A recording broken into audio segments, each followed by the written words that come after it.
There's a good position from several teams. Cloud9 in a little bit of trouble. The Thermite starting to just heat up underneath them as well. But suddenly as this circle moves, everyone's going to be engaging in fights. Well, here comes IG then. They've had enough of Team Singularity on the outside. JMW moving in. The triple take does not connect. RKN, he's good enough. And so is his teammate. A Singularity will fall as ALGS pokes out and puts someone in the dirt. And that's going to be Dreamfire as well, losing one. That's good news for Cloud9, trying to catch them up on the leaderboards. In the grand scheme of things, Dreamfire are down to 2. Cloud9 still have a full 3. ALGS and Zach Meza have to keep their teammate alive though. Naughty, you managed to get out of that situation. Phoenix team will go down as well. TSM still alive here as well, as we're down to 11 squads as Imperial How is lighting things up. Through the gas as well. TSM find themselves in such a good position. E6 at the moment though, they can watch everything from the angle they currently find themselves in. Dreamfire out. They will fall as well. Invictus taking damage, C9 taking damage as well. IG eliminated. Luminosity now make their move. Everyone's just scarpering around these bones, trying to stay alive around the Fallen Beast and hoping they can get into a spot where they're not in vision of several teams at once. If you can fight one team, sure, that's great. You've got vision on them. But if 2 teams are looking at you, you know you're going to fall. What a difference a comp makes for TSM. They look so much more comfortable, but here come Luminosity. Dealing so much damage, but in return, the fire just flies in and rips away 2 of their shields. Luminosity using the tail, I think, of the Fallen Beast to their best advantage and actually have arguably some of the best coverage, but they also have to move. Cloud9 down to just stay naughty. He's got to slither at health, maybe a little bit of a shield swap. STSM in the kill feed once more. Element 6 are eliminated. Element 6 out, shield swap comes in, and Cloud9 trying to survive. Naughty trying to do what he can, and somehow, some way he is still alive. GMT, they've been in this spot the whole game. They've got the walls up. The fences are in position. Cloud9 finally eliminated. Stay Naughty does get taken down, but Optic, TSM, GMT, they're all still in position to win this game. Optic finally fall from the high ground. They now play the backside of this circle. LG still here as well. And now LG looking to swing onto TSM, but TSM are aware of this. Imperial How will not let that ground be taken without a fight. The good thing for TSM, GMT are above them, but GMT will not move because they have fences. They've got arguably one of the better positions, they would think, so they're not going to try and take this fight. Instead, TSM are just going to directly face Luminosity and hope no one joins it. LG's going to have to show first here as well, so TSM have got a really interesting decision to make here. Do they want to try and take advantage of a battle that's happening between potentially GMT and Optic, or do they want to try and hold out Luminosity Gaming here? Their heads are on swivels, and How's got to make some big calls. TSM are saying, we hope everyone above us helps us by holding out that team, but no, the nades come to try and force TSM out, but they should be able to stay alive. Optic Gaming trying to take down TSM as well, and suddenly everyone got angles on them. Circle starts to close. It's about to get messy here in these final moments as Luminosity, they lose 1 to Nasky. Monsoon is down. TSM have to bubble, they have to stay alive. Furhulst will fall and TSM down to just 2. Optic Gaming will find themselves in one of the better positions. GMT also doing very well. Shiny trying to hold the line.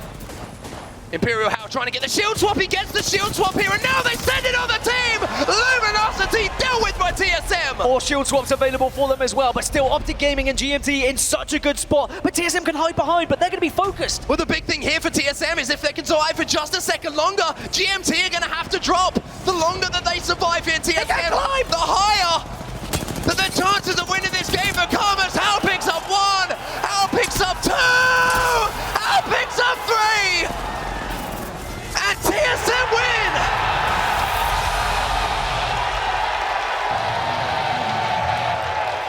TSM are back to life on LAN! It took them a while to wake up, but boy are they showing what they can do. Even as just a 2 in those final moments, they played the bones perfectly. They knew they needed mere seconds, and then they could win that final 3. Timing, timing, timing. The key word of today in these final zones. And I got to give a shout out to Hal there. It's a brave call to send it on to LG. They get the jump on them, and then they take the position away from Optic Gaming and GMT, who were forced to fight. They were forced to fight. TSM just watched it happen. Hal didn't miss many bullets. TSM take the win. I mean, a great game from GMT. It smiles all round on their faces. They were waiting and waiting. They knew they had one of the better positions, but in the end, it all came down to that last circle closing on their side a little bit quicker than the side of TSM. And with that little bit of high ground, they were eventually able to do that damage. I mean, it was worrying moments at one point. but it is smiles for GMT. That's fantastic to see. Like I mentioned, what a difference a comp makes, right? TSM, they look comfortable, they look dangerous, and I think the rest of the teams in the groups have just realized that TSM are here to play now. TSM are back. Sunset actually keeping an eye just in case. TSM going to play this patiently, but with a lot of these other teams making their appearance on the bridge. Look at this, 100 Thieves are now moving in. C1 IQ over to the side, and Optic Gaming, like you said, and like we heard in the comms, they're at God spot. They're not going to be moving anytime soon. They're going to be able to contest any other team that wants to pass through that choke point. Yeah, that's right. We'll wait to get the intel as to where the zone's going to pull, but something tells me the choke point that Optic has secured is going to be the right prediction here. These guys know the algorithms, they know the zone so incredibly well, but actually, as I say that, looks like they'll be going elsewhere. So TSM find themselves in a decent spot, not a whole lot of cover here to their name. Dreamfire out here, who are still holding on to this position. The fact that they have the awareness to disengage out of that choke point, they didn't like that position, so they managed to back away now. They're going to be able to hold this left side, and they're going to overlook a lot of the action here as they jump onto the train tracks, though. Wondering if there's a team still to the left. I think TSM is also still playing off that low ground from the bridge area, too. Like an obstacle course for Roy and the boys here. They're going to hop their way in and hope they find a good position, an opportunity to reset. Apex South entirely runs this team comp. All 5 teams from Apex South, Caustic, Gibraltar, and Valkyrie is on board with Zeta Division running with Crypto and Watson. This is an aggressive Crypto Watson. Don't think they're going to play passive like the Apex North teams play. They want to fight. Nowhere to run. You can't go anywhere to hide. Zeta Division were trying to actually find them off to the side here, but off to the side. 100 Thieves have been posted up in this spot with the Newcastle for a while. See Zeta Division now taking a nice little off angle, but they lose out on Taskmaster off to the right.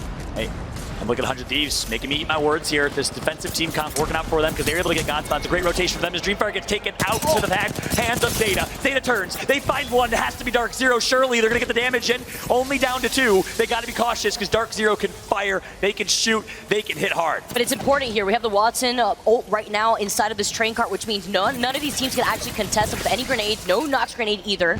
So they're going to play off to the side, but the pylon now gets destroyed here. You see now the arc star's getting sent out. And it's actually Team Burger, their Australian counterparts here, also equally as skilled, pushing, trying to see if they can take this 3v2. They have the numbers, and they want the battle. Here comes the push. It's going to be MT Fried from Team Burger. He connects for 1 knock. Oh. Zeta Division is out. TSM right below them. Dark Zero nearby. The crowd was giving all the love in the world to Team Burger, and all for the right reasons here, too. They've been playing so well now. They're going to be able to play this passively off the edge of the circle without having to overcommit and put themselves in a bad position. Now wondering, is TSM still playing off of that low ground here, or have they managed to actually make their move? What a late game this is. Look where the zone's pulling, right to 100 Thieves, right to TSM, right to Crazy Raccoons. It's a stacked sandwich here, an Oreo cookie. We'll see which you like the best, the cream or the cookie, as TSM and 100 Thieves looking to represent for North America. Sometimes in this sniper tower, you see it's double stuffed out here. You see Dark Zero also moving in from the low ground. TSM has them in their line of sight. They also still have the Nox traps set up here off to the side, so that way they can utilize it for some extra makeshift cover.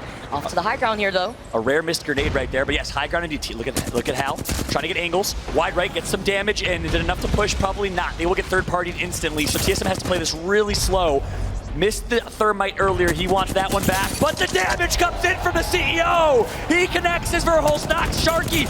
Dark Zero, you may have won in Sweden, but TSM is back. I know Dark Zero is still here. They're going to be able to try to get that finish, but they can't try to push in off to the side because then they'll be in the line of sight of that team that's holding onto the high ground right here. Believe that is Team Burger, as 100 Thieves have not given up this high ground. They know that Team Burger's right across from them inside of that drain cart. Crazy Raccoon right below them. They're going to have to drop and fight here momentarily. Look at Crazy Raccoon just waiting. Oh my God, he went for the stick. You're insane. Center, the substitute for Raz, is going to hit so much damage here as he finds a way to survive for now, but they're going to have to drop.